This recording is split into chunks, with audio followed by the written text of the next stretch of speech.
જે વ્યવસાય ડૉક્ટર છે, પરંતુ સંગીતનો વારસો એમને એમના પિતાશ્રી તરફથી મળેલો છે. ડૉક્ટર બન્યા પછી લગ્ન કરી એ વડોદરાથી સુરત સ્થાયી થયા.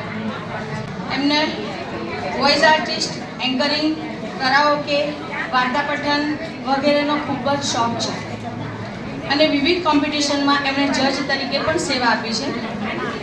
તાજેતરમાં પ્રાઇડ ઓફ ગુજરાત એવોર્ડથી સન્માનિત કરવામાં આવ્યા છે. આ મહિનામાં ઇન્ટરનેશનલ કલ્ચરલ ફેસ્ટિવલ કે જે ફ્રાન્સમાં યોજાયો હતો, તેમાં ભારતનું પ્રતિનિધિત્વ કરનાર લીડ સિંગર એઓ હતા. આમ હવે તેઓએ પોતાની કલાનું ફલક આંતરરાષ્ટ્રીય સ્તરે ખૂબ જ વધાર્યું છે.